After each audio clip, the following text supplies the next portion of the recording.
दोस्तों, एजुकेशन और नॉलेज दो एकदम अलग अलग बातें हैं। सेंट्रल स्क्वायर फाउंडेशन ने 2020 में first of its kind report publish की थी, जिसमें बताया गया था कि इंडिया में कुल स्टूडेंट्स में करीब 12 करोड़ यानी 46.3% बच्चे प्राइवेट स्कूल्स में पढ़ते हैं, जबकि गवर्नमेंट स्कूल्स में 1978 के बाद से 2017 तक बच्चों का एनरोलमेंट 76% से 52.2% के करीब आ गया है। ये उन बच्चों की गिनती है जिन्हें प्राइवेट या गवर्नमेंट स्कूल नसीब हुआ है, जबकि लाखों बच्चे ऐसे भी हैं जिनको पढ़ाई नसीब होती ही नहीं है। भारत में केवल 53% हैबिटेशन में प्राइमरी स्कूल और केवल 20% हैबिटेशंस में सेकेंडरी स्कूल की सुविधा है।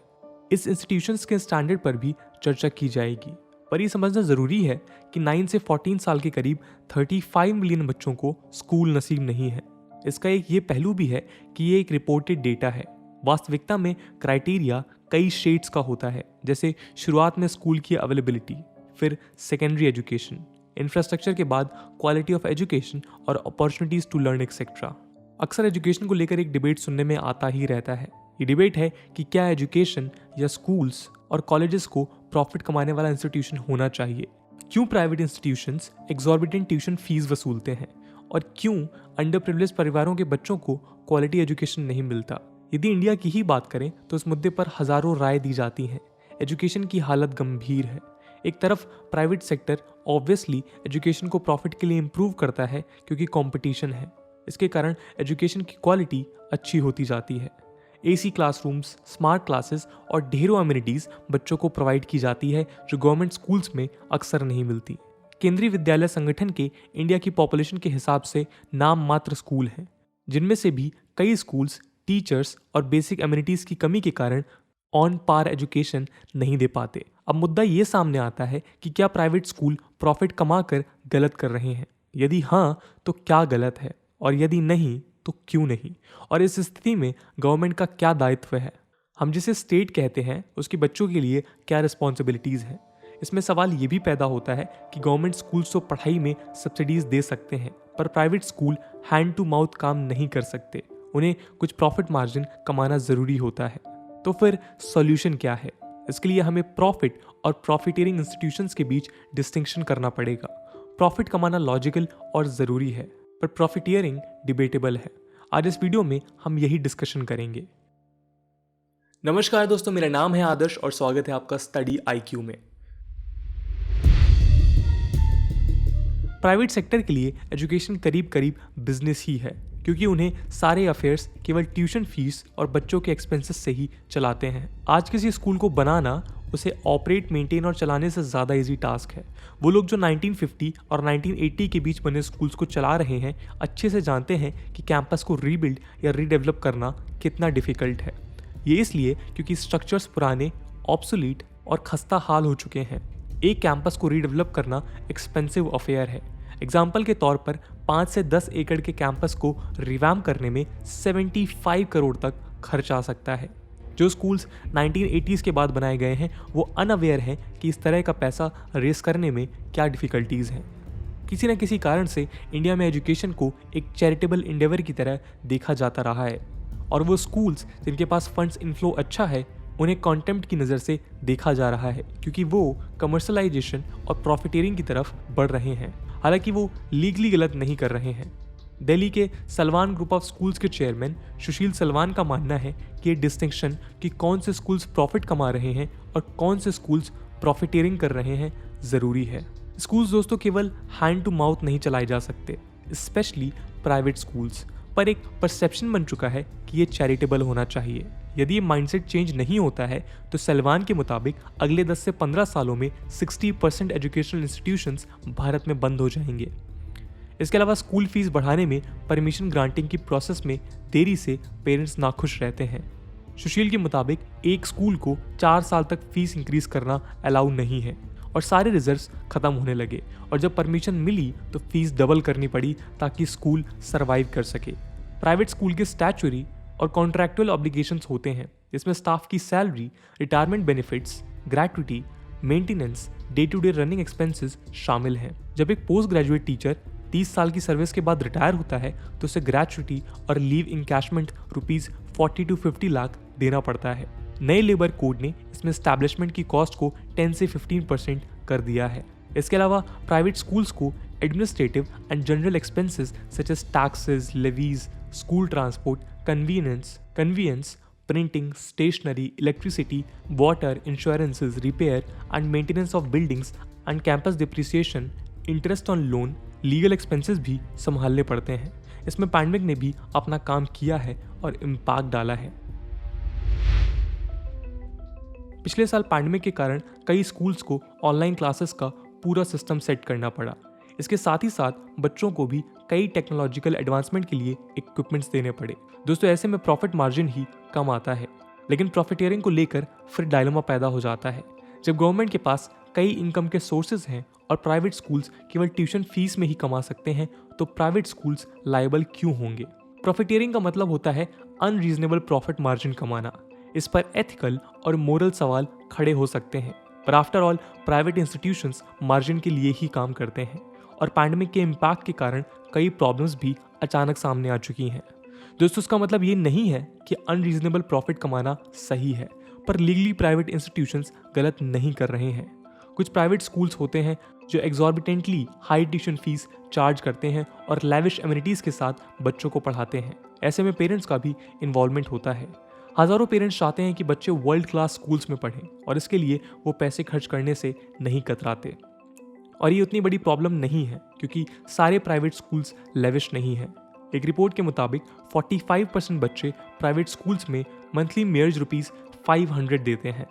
इसमें सवाल ये खड़ा हो जाता है कि फिर मिडिल और लोअर मिडिल क्लास से लेकर पुअर और बिलो पॉवर्टी लाइन यानी BPL पॉपुलेशन को एजुकेशन का सब स्टैंडर्ड क्यों मिलेगा? इसके लिए गवर्नमेंट रिस्पॉन्सिबल है।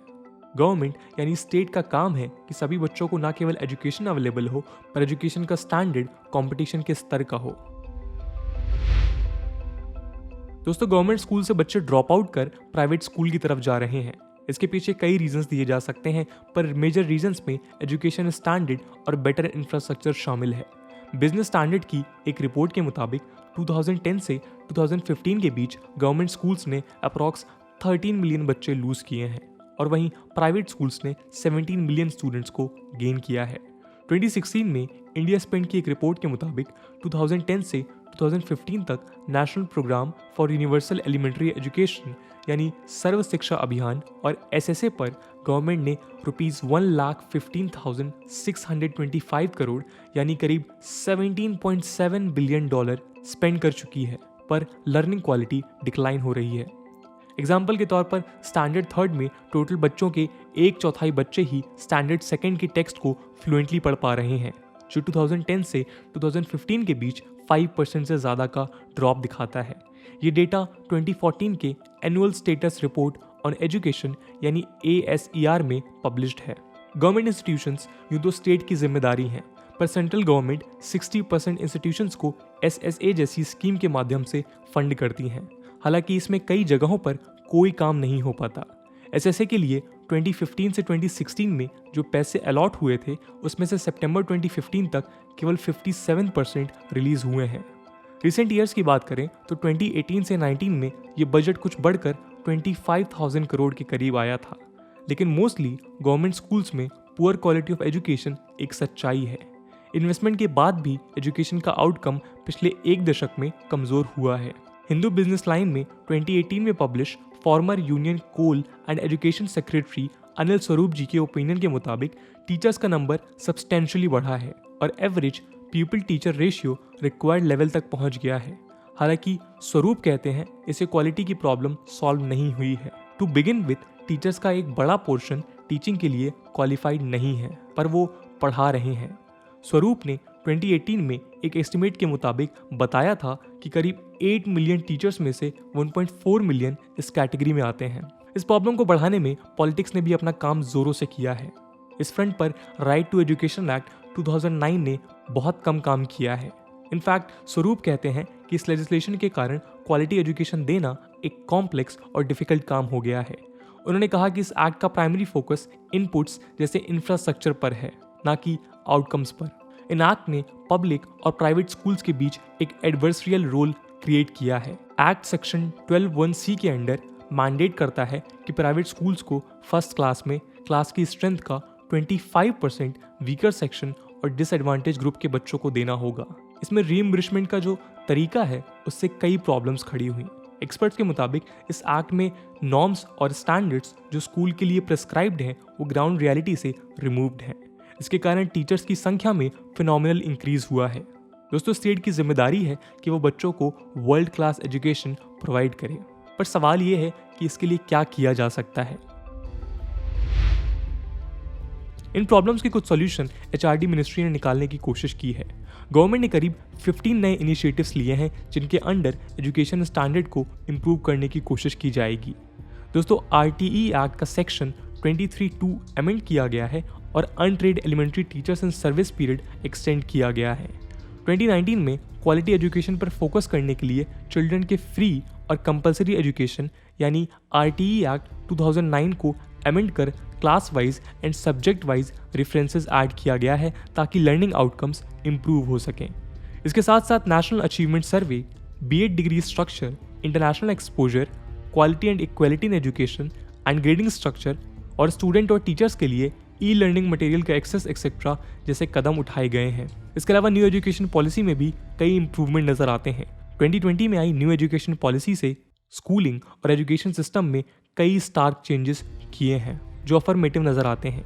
एनईपी यानी न्यू एजुकेशन पॉलिसी 2020 के अंडर एग्जिस्टिंग 10+2 स्कूलिंग स्ट्रक्चर बदलकर बच्चों के लर्निंग और फॉर्मेटिव ईयर्स में ब्रेक किया गया है। अब ये सिस्टम 5+3+3+4 में काम करेगा। ये structure edges from 3 to 8, 8 to 11, 11 to 14 और 14 to 18 को करस्पॉन्ड करते हैं। ये 12 साल की स्कूलिंग होगी। इसके अलावा एग्जाम पैटर्न्स, ओवरऑल डेवलपमेंट को देखते हुए पढ़ाई, infrastructure, availability of books and study material etcetera पर भी पॉलिसी काम करेगी।